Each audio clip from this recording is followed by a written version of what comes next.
So that way your peers can listen in afterwards. Hopefully that will work. If you have any questions, please type them into the chat box. Your mics are muted just because the background noise can get really distracting. But the chat box will keep monitoring so that way we can see if you have any questions and we can answer them as we go along. So I will turn off the webcam so that we can get started. So the first thing that we're going to mention is really what the difference is between AIFS and ECES. So AIFS is the program provider that you're coming to us through, and that will be a partner of your home university. So maybe, Micah, you can explain what AIFS is primarily responsible for? Well, you can see the bullet points there, so I'll try to keep it really brief.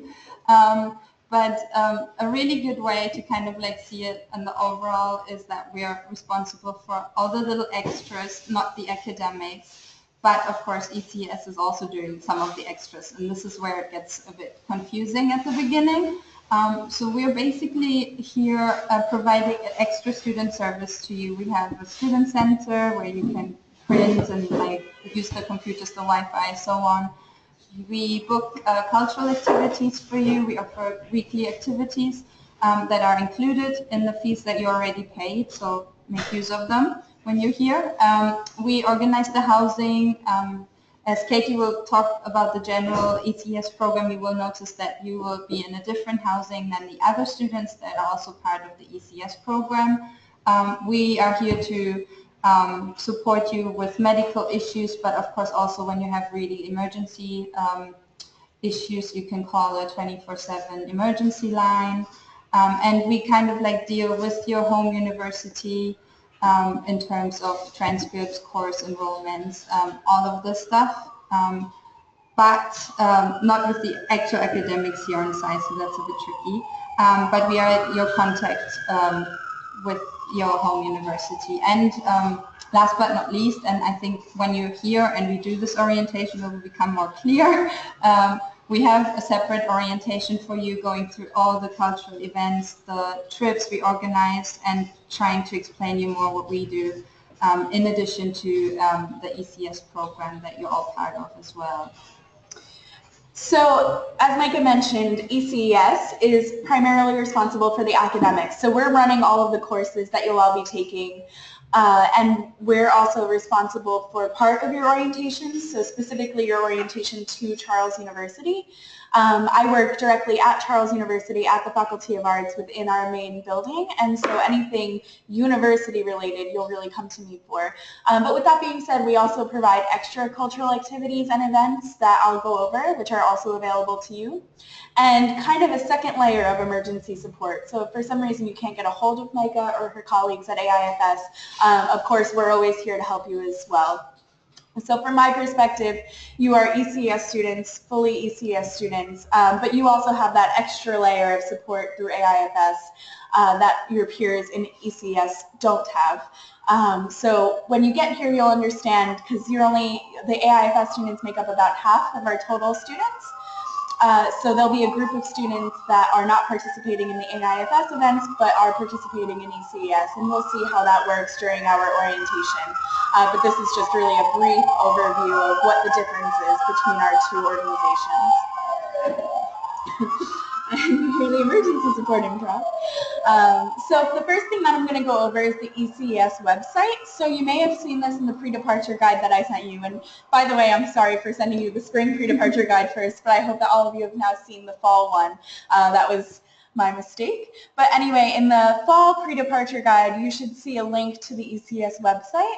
And if you click on that,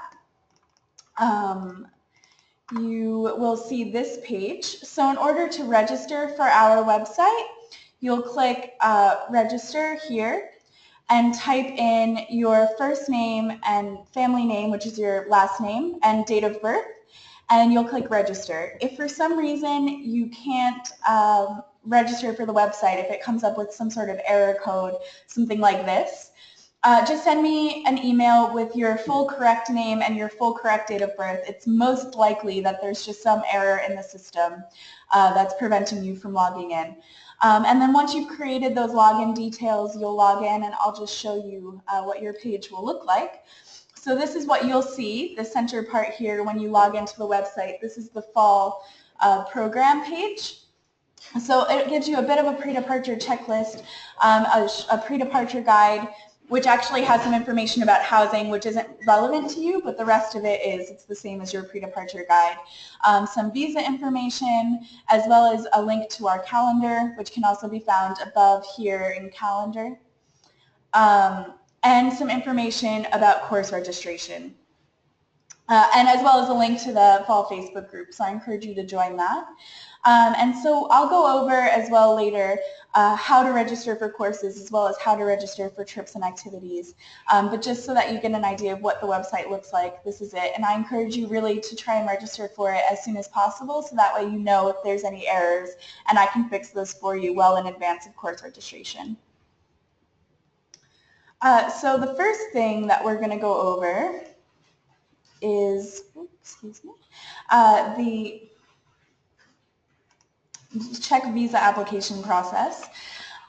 So the first thing that you need, and this is just a list of all of the things that you need, it looks really daunting, and I understand that, but it isn't so bad once you kind of dig into it and get all of the paperwork together. And I know that some of you maybe have already even submitted your applications with the guidance from AIFS, so I'll go through this really briefly just so that you can see what's all here. You'll need a copy of your visa application, so that's this form here. And I can email you the sample copy of this, so that way you can see which information you need to put in. But this form is available on the consulate website for the consulate that you'll be applying for, and information about that is in the pre-departure guide.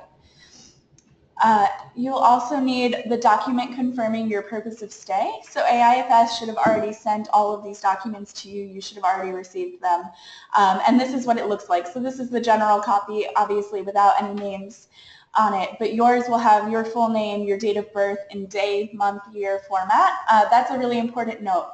Whenever you see a date here in the Czech Republic, it will be day, month, year rather than month, day, year. So it can be a bit confusing and may cause some errors, but it's really, really important that on your visa application you always write in day, month, year format. Otherwise, the dates will actually be incorrect in the eyes of the Czech consulate.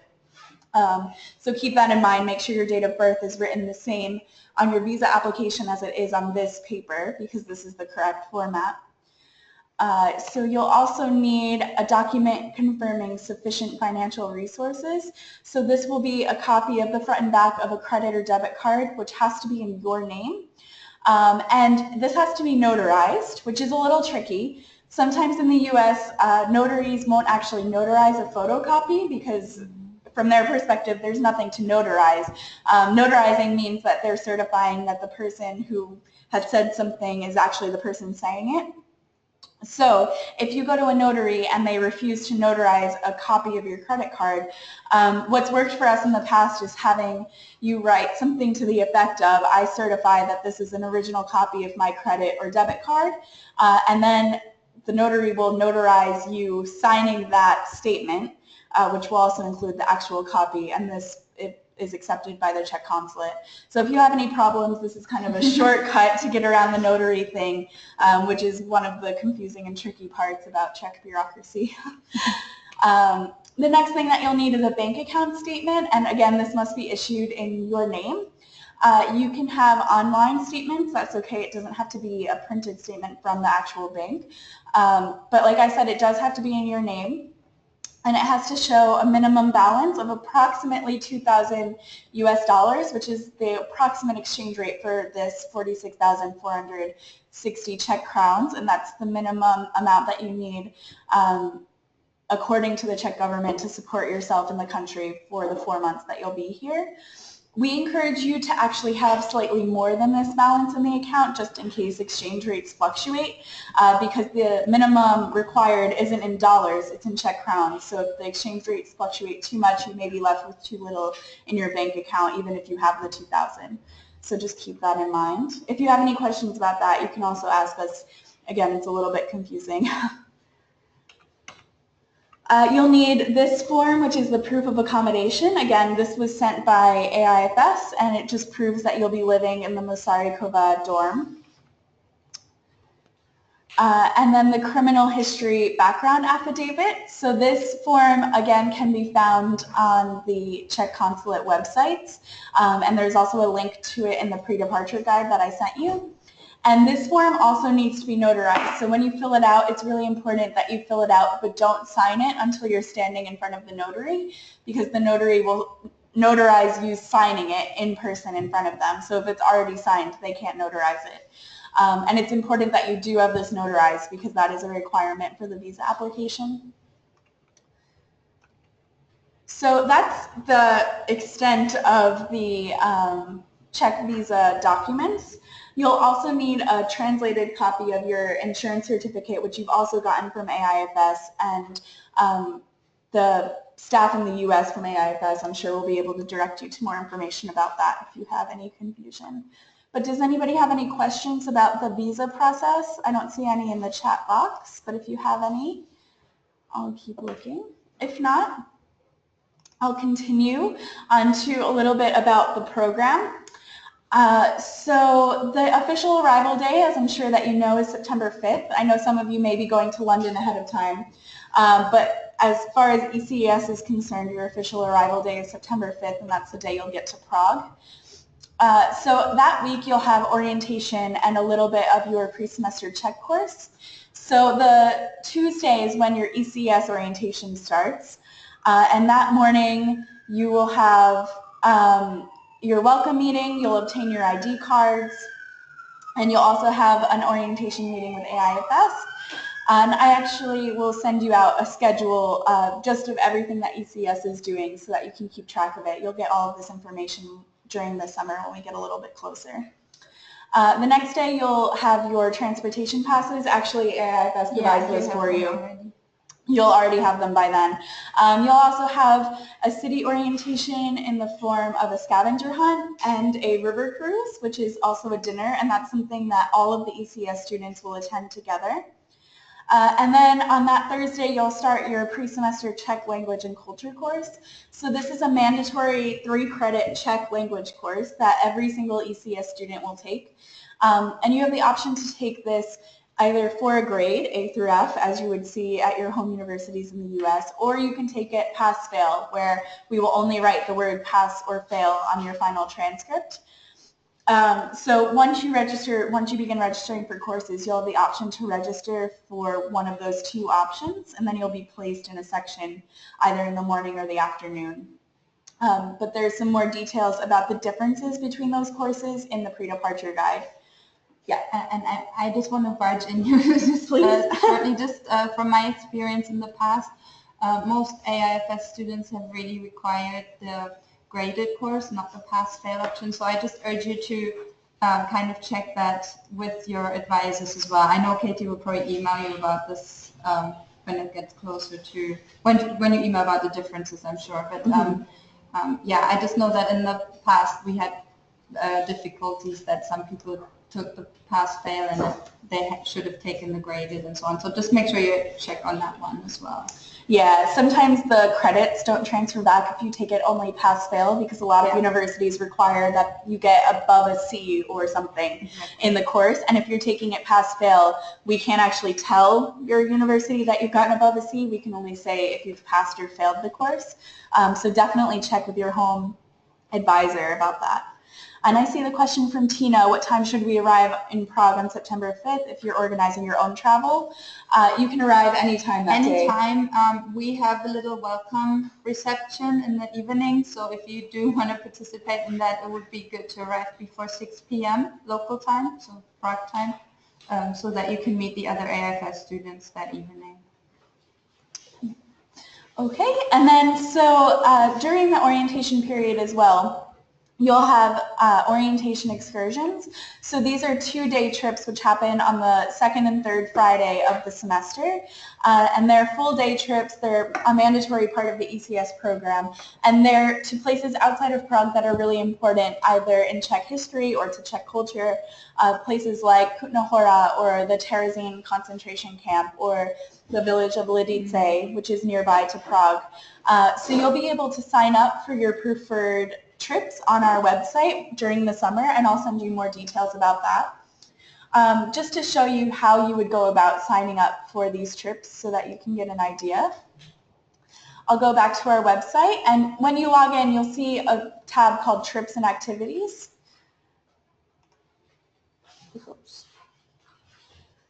So once you get to the trips and activities page, right now you'll see everything for our summer program. So these aren't things that are for your program, but actually they're pretty similar. So you'll see the same orientation mandatory trips here. Obviously they'll be happening in September rather than June. But when it's time for you to go ahead and register for those, all you'll need to do is click this register button.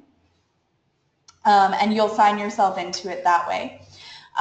So if you want to go ahead and read about some of the trips, you can already do that and read about the ones that we're holding in the summer, which are similar. But over the summer, we'll be posting your fall trips. And you can see the descriptions here and everything about it. That way you can make your decision in advance of the registration. So after that, the semester begins on Monday, September 26th. Keep in mind that there's a couple of national holidays during the fall semester that fall on weekdays, specifically September 28th, which is St. Wenceslas Day, and November 17th, which is the Struggle for Freedom and Democracy Day, memorializing the Velvet Revolution. So these days you won't have classes, which means that we have 2 mandatory makeup days, which are Fridays. Usually we don't have any classes on Fridays with the exception of these 2 days that make up for the national holidays and any other classes that your professors may have missed because of illness. So when you're planning independent travel, please be sure that you do not plan any travel during these 2 Fridays. They're the only 2 Fridays in the semester that you need to be in class, but class is mandatory and you won't be able to use any excused absences except for medical excuses during these days. So it's really, really important that you keep that in mind when you're planning your trips. And then the other important thing to mention is that the add and drop period ends on Thursday, October 6th at 11:59 p.m. So on Friday, October 7th, whatever courses are on your schedule will be on your final transcript. We don't have any withdraw options in the ECS program, so you need to make sure that you sign out of any classes you're not planning on taking before October 6th or by October 6th. I will be sending you a lot of reminders about that and a lot more information about that, but just keep it in the back of your mind for now. You'll be able to sign in and out of classes from July 7th until October 6th. So I'll explain a little bit more about course registration as well, but keep in mind that you need to make your decisions by that time. And I'll also briefly mention here this December 5th through 9th is the reflection week. So this is a component of the ECS program that's really designed to help you wrap up the end of your semester and process everything that you've gone through and actually give you some practical skills to take back home. So during this week, you'll have regular classes. Classes go until the last day of the program, December 16th. But in the evenings and on the Friday, you will also have workshops, and you'll attend at least one of them. And these are on things like career and resume building or reentry and reverse culture shock, this type of stuff. I'll go over it more during orientation when you actually get to Prague, but keep in mind also that you do have obligations that second to last week of the semester as a part of the reflection week. So as I mentioned, course registration begins at midnight on July 7th. So that's the midnight between July 6th and 7th. On the East Coast of the US, it'll then be 6 p.m. on July 6th. So spaces in courses are given on a first come, first served basis. And spaces in courses are limited because a lot of the courses have a really specific limit because of entrances to museums or the content of the course. So once you see them on the website, you'll be able to see how many spaces are available in each course. And we recommend that you get extra courses approved in advance from your home university, not just the ones that you're wanting to take or planning on taking, because there's a chance that you'll be waitlisted for 1 or 2 courses, and it's always good to have a couple of extras approved. That way you know that the credits will transfer back, even if you don't get into every single one of your preferred courses. We have what's called an automatic waitlist system. So if you register for a course which is already full, you'll be automatically placed on a waitlist. And then if enough students sign out of the course, you'll be automatically moved into the class from the waitlist. You don't need to do anything for that to happen, but it's another important reason to keep checking the website, because you may get placed into a class without even realizing it. And as I mentioned already, any course that's on your schedule after the add drop period will go on your transcripts. So be sure that you know which courses you've been moved into the wait list or off of the wait list for. Again, you'll get a lot of reminders about that, but just so you're aware, even if a course is full and you really want to take it, I highly encourage you to register for it, because the higher up on the wait list you are, the better chance you have of actually getting into the course. So don't be discouraged by the wait list. A lot of our students end up over-registering for courses and then drop some as the add drop period goes on. So there is definitely a possibility you could get into some of the courses you're waitlisted for. The course list is currently being approved by the ECES Academic Board based on the evaluations from this past spring semester, and the official course list will then be available at the beginning of June. So you'll have just about a month to get your courses approved and choose which ones you want to take. Okay, so the ECES orientation begins on Tuesday. As Micah mentioned, you have some activities in the evening of September 5th. But from the university perspective, we begin on September 6th with your student ID card. So you'll go to the ID card center and have your photo taken. So prepare for that, excuse me. And then after that, you'll proceed to our welcome meeting. We'll go over in more detail everything that you need to know about the ECS program, and you'll be able to meet all of your other peers that will be taking classes alongside you. On September 7th, you'll already have your transportation pass, so you don't need to worry about that. But in the afternoon, you'll have a scavenger hunt, which is another mandatory activity, and it's designed to help you get to know the city a little bit better. You'll be paired with local Czech students, so that way you can hopefully meet and become friends with some local students, and you'll get to explore the city on your own and find some famous landmarks and also some not so famous places that may be interesting for you. And the scavenger hunt will then conclude at our river cruise. So then you'll have a good dinner, you'll be able to hang out with everybody and see the beautiful sights of Prague, which you can see in this photo from a boat in the river. And then, as I mentioned, on Thursday and Friday, you'll begin your Czech language course. So you can see here at the bottom the schedule for the Czech language course. You can see the schedule for the entire orientation. So on Monday, Tuesday, and Wednesday, you're arriving and you're being oriented, and then Thursday, Friday, you have Czech language. The following 2 weeks, you have Czech language Monday through Thursday, and then a day trip on Friday. So the Czech language course is either the whole morning or the whole afternoon, and as I mentioned, you will get 3 credits for the course. So it's both useful to you because you'll be able to pronounce metro names and tram stops, which, trust me, as a non-native Czech speaker is very valuable. I guess Micah could attest to that as well. Yeah. But also, you'll be getting 3 credits even before the semester begins.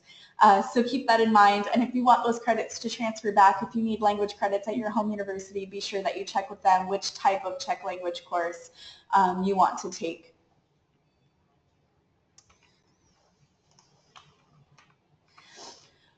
So Micah mentioned that AIFS runs some trips and activities that are already included in your program as AIFS students, but we run some extra ones that are in addition to those activities, and these are open to all ECS students. So as I mentioned, there's a whole bunch more of ECS students that are participating in the program. And so this is a good chance for you to get to know those students, but also some of the European exchange students at the university, because they are also invited to participate in many of these trips and activities. And so this is just a sample list of the things that we always offer every semester and things that are in the works. Or you'll have a Prague Castle tour option if you don't have a chance to go with AIFS. You'll have a trip to Karlstein, a trip to Český Raj, which is a hiking trip in a beautiful area of the Czech Republic called Bohemian Paradise. And you can see the photo in the bottom right of some of the famous rock formations that you can see there that we hike through. We also organize a couple of extra weekend trips in addition to the ones offered by AIFS. So if you don't have a chance to sign up, for example, for their Vienna trip, you can come on ours. We're also organizing a trip to Budapest to make something a little bit different and give you an opportunity to see something that's not already scheduled for you. We'll do a tour of a theater in Prague, actually probably not the State Opera House, but maybe the Estates Theater, which is where Don Giovanni premiered. It's a beautiful theater that I'm sure you will see at some point during your time in Prague. We do cafe and gallery excursions with our cultural coordinator. Her name is Susanna. And she actually lives at the other dorm, but she's also our cultural coordinator. So every week she organizes these cafe and gallery excursions, which are open to all students, no matter where they live. And we really encourage you to go, not only because the cafes and the galleries are really interesting, but also because Susanna is really interesting. I can attest to that as well. Yeah, she's an incredible woman with an incredible history, and I'm sure that she will tell you about it after you get here, so I won't spoil the surprise. But you'll really want to meet her, so I encourage you to participate in those. And then we reserve tickets for operas and ballet and theater performances throughout the semester so that you have a chance to take in some of the what's called high culture of Prague. But these tickets are actually pretty inexpensive. They may be $4 or $5 per ticket because the student tickets are quite cheap. So that's a good opportunity for you to see something maybe that you don't get a chance to see at home. And in answer to Eric's question, so the trips that I'm talking about here are not included. These are the ones run through ECES, so they are an additional cost. We try and keep the costs really low so that way you can afford to participate. But I'll just explain that just a few things. We try. As Katie mentioned, that on the ECS program there are more students, but as an AIFS student, like the ballet, opera, theater tickets, you kind of have included in your fees.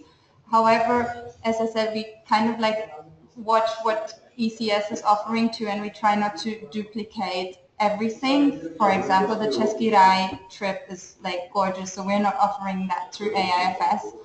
We do have already the some trips you have already signed up before on your application form, but if for some reason the date doesn't work or anything, you can like opt to take the ECS trip. Cafe and galleries, again, that's at a small cost, but that's something with Susanna we don't offer again because we want you guys to also mingle and hang out with the other students as well. But if you go onto the opera or ballet performances through ECS, you have to pay a small fee. You will get a weekly newsletter from AIFS as well, where you can see weekly what's offered by us, and that will be included. And if you opt for another performance that we don't offer or another date through ECS, then that will be at a small cost, but it's really affordable, as Katie said. So it is a bit confusing, but again, we're running lots of orientations on site to clarify this when you're here, because I know all the abbreviations and what's included is a bit confusing at this point. Yeah, I guess a good way to think about it is anything after orientation that I'm telling you about, you'll have to pay a small fee for. But anything after orientation that Micah is telling you about is probably included in your fee. Unless we like bullet mark it in a, I don't know, different color and scream at you, it's not free. But it'll be clear after you get our many emails and descriptions of all of these events.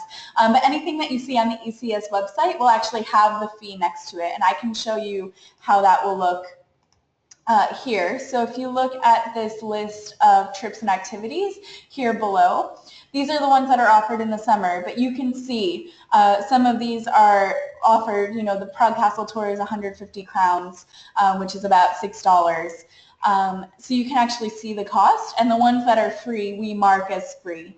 And these are the ones that we are running, not AIFS. So you'll hear about the AIFS things from Micah, but the ones on our website are run through my office, and you'll be able to see the price up front, so you'll know about it well in advance. And the last thing that we'll mention is actually in the fall semester, we typically co-host a Thanksgiving dinner. So you'll definitely have the option to attend a Thanksgiving dinner during Thanksgiving on that Thursday. So keep your schedules clear. Don't plan travel. Actually, the next day is a mandatory makeup day. So yeah, no traveling that weekend anyway. But yeah. We would really love for all of you to attend. It's really nice to have that tradition together with our ECES AIFS family. As you can probably hear from my voice, I am also American. I'm originally from New York, so this is a really special tradition for me as well. And usually the students really enjoy it. It's a really nice night, so keep that in mind and keep it in the back of your mind that that's available to you.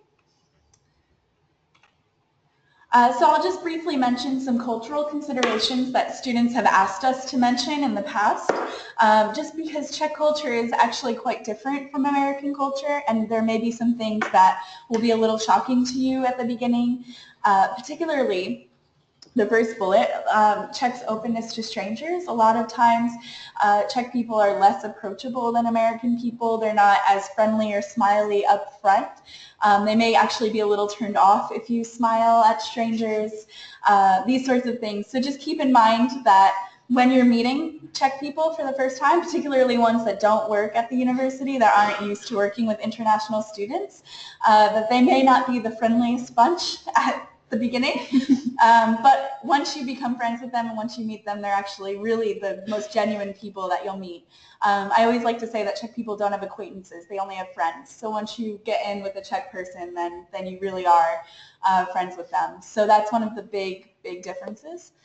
I've mentioned restaurant etiquette because this is kind of related to the first thing, but in restaurants, you may find that servers are really just focused on actually bringing you food and not providing you with outstanding service. It's not the culture here to come by your table and check a million times to see how you're doing and all of these sorts of things. But that's also related to the tipping culture. So they're not really working for tips in the same way that servers do in the US. So when you first get here, you may notice that on some receipts it says in English, tips are not included, these sorts of things. But the culture really is just to round up to a little bit more change, or 10%, something like this, quite small amount of tips.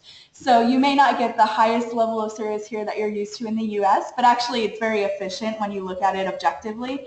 And also you're not expected to give a 20% tip. It would actually be a bit shocking to a server, I guess, to get that in a non-touristy restaurant. And on the same on public transport, a lot of times it's much more quiet than you may be used to at home, especially if you live in a city like New York or Boston where you're used to taking a subway or a metro. People are really much more quiet and much more reserved on transportation systems, and they also have very strict systems of how these things operate. When you're going down the escalator, you must stand on the right, and you must wait for people to get off the metro before you get on, these sorts of things. So you'll pick up on it pretty quickly, but typically it's a bit shocking to students when they first get here. Angelica, if I'm pronouncing your name right, you're asking about roommates, and that's actually something that Micah will talk to you about. Yeah, you should have already filled in a housing form for us. If you haven't, then you can just mark it down on the form, and if not, you can just email me your roommate request to mleidecker@aifs.co.uk. You got an email from me already, so you can just reply and send it over. Yeah, so that's a good note, actually. Any housing questions will go straight to Micah at AIFS. Of course, we're happy to answer them now if you have them, but that's a good point. So the fourth thing that I have... you said in my form. Oh, yeah, okay. Sorry, so you already requested it, so it should be possible. Once I get the form, once you noted it down, it should be possible, unless you hear from us for some odd reason that it's not. Sorry, I misread your question. Awesome. Okay, so I'll just mention briefly some classroom etiquette. Many of our professors are used to teaching in a more American style than Czech professors would, but there are some really significant differences still. You'll notice in the syllabi for the courses that there aren't many assignments. Usually you'll just have a midterm exam or presentation and a final exam or presentation. You won't have a lot of homework or papers in the middle of the semester, which means that your grades are really primarily made up of very few assignments and your attendance and participation. So it's really important that you stay on top of your readings from the beginning of the semester, because the readings really do mean a lot and the professors really do expect you to do the readings. All of the readings for ECES classes will be available on the ECES website. So when you click on the course title, you'll scroll down to the bottom of the page and you'll be able to see all of the readings uploaded, and I'll send out, again, information about that via email. But if you have any questions about your classes or you're concerned about one class in particular, I really encourage you to go talk to the professor. All of our professors are incredibly approachable.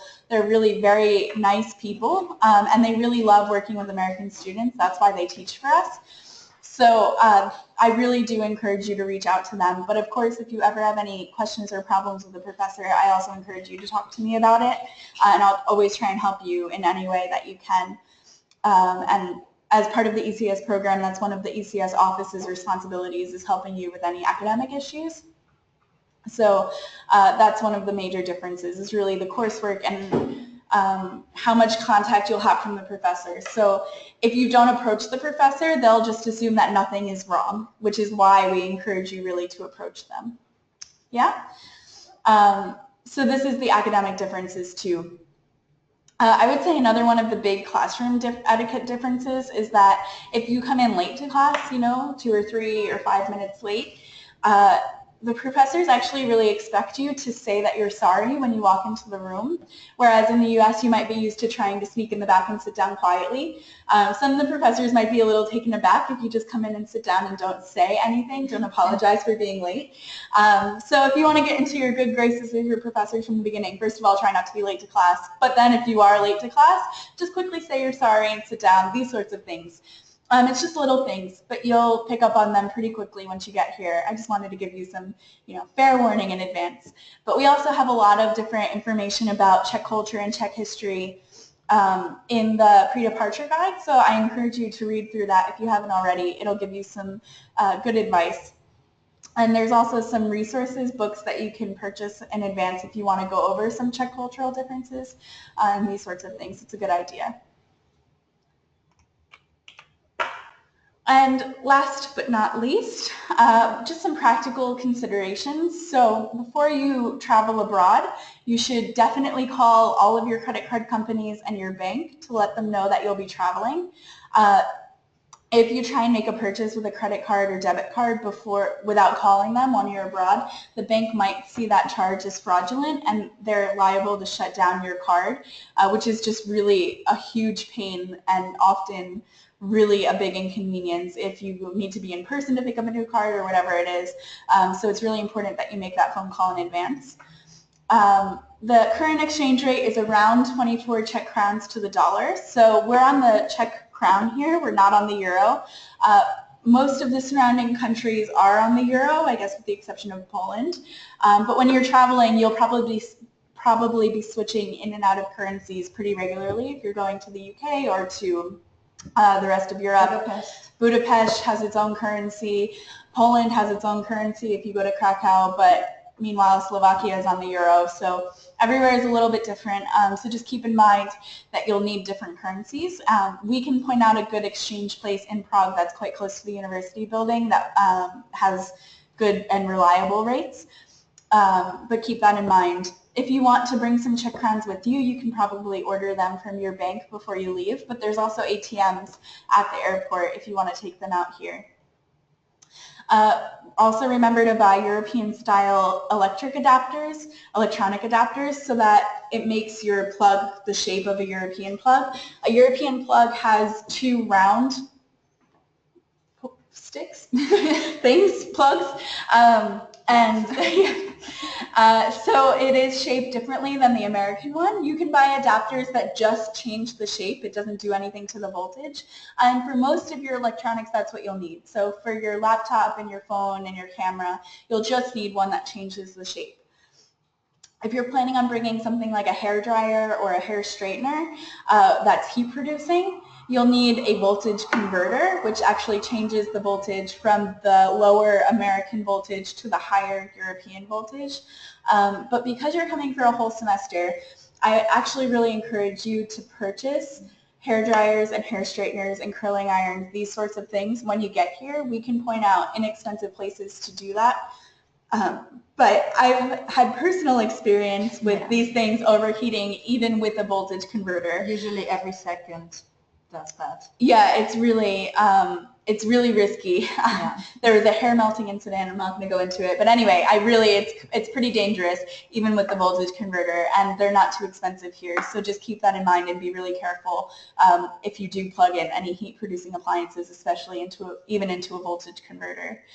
And also keep in mind that if you're going to the UK at all, if you're doing the London bit before AIFS, or if you plan to travel to the UK at all during the semester, that there's a special adapter for the UK because the UK has different shaped plugs than the rest of Europe.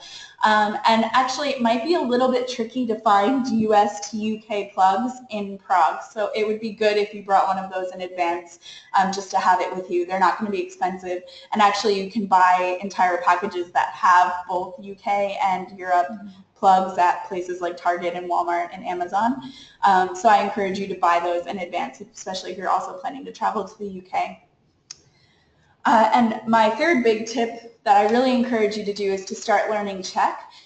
There's some websites out there that are really useful for this, also some books, but my favorite is this app called Memrise. You can put it on your phone or tablet or computer. And you can actually download Czech lessons to use while you're online or offline. So this is really great, especially if you want to practice, for example, on the plane. But it's nice to know at least some pronunciation and some greetings and some numbers before you get here. It'll help you, first of all, with your Czech class. You'll be a superstar and our professors will love you. But also you'll be able to tell somebody which tram stop to meet you at, and they'll actually be able to understand you. Which is more difficult than it sounds. So it's a really good idea just to try and start learning a little bit of Czech in advance. It will really help you out. And the last thing I'll mention is to get an ISIC card. This is an International Student Identity Card, and it's something that you can purchase from isic.org in advance. You actually have to get it in advance. You can't get it in Prague. And it takes, I think, 3 weeks for it to get to you if you order it online. So I really encourage you to even start looking at that now. There's a lot of discounts within Prague, within the Czech Republic, and even within Europe that are only available to ISIC card holders. So you'll get a student card from Charles University, which will work in a lot of places, but this will open you up to even more discounts all over Europe. So if you're planning on traveling a lot, this will really be of good use for you. So there's more information about that also in our pre-departure guide. That would be good for you to check out. And so that's the end of our webinar. Does anybody have any questions about anything in the program, visa applications, any of that good stuff? I don't see any. If you have any questions especially about academics or our website or anything like that, please feel free to email me. No, the ISIC card is not mandatory. It's just something that we recommend that you get, but it's totally up to you if you want to do it or not. So as I was saying, feel free to email me anytime that you want. I'm happy to answer any questions via email. My Skype ID is also in the signature of my email, so if you want to message me on Skype, that's absolutely fine too. And for housing questions or AIFS specific questions, AIFS trip questions, yeah, email me, and also we will be in touch with more emails throughout the summer to give you a better idea about all aspects of the program. Also, if you're still confused about who's responsible for what item, just email any of us. We're kind of like very friendly with each other, and we're happy to forward to the person that can answer it expertly. But hopefully this was a bit helpful for you. Yeah, and so like I said, you'll see the course schedule on the website at the beginning of June, so just in a couple of weeks' time. And I'll send out an email to you when it's available online. That way you know to go on and check. But in the meantime, please try and register for our website so that way I can troubleshoot any issues for you before it becomes too late, because I would hate for any of you to miss out on course registration because there was a back-end website issue that our webmaster had to solve, and it took a little more time than something I could manage right away. So yeah, please do that. I will be emailing you the video recording of this meeting, so it'll be on YouTube, and I'll send you a link in a bit. And so with that, I hope that you all have a good afternoon or evening wherever you are, and we'll be talking to you soon, yeah, via email. Bye. Bye.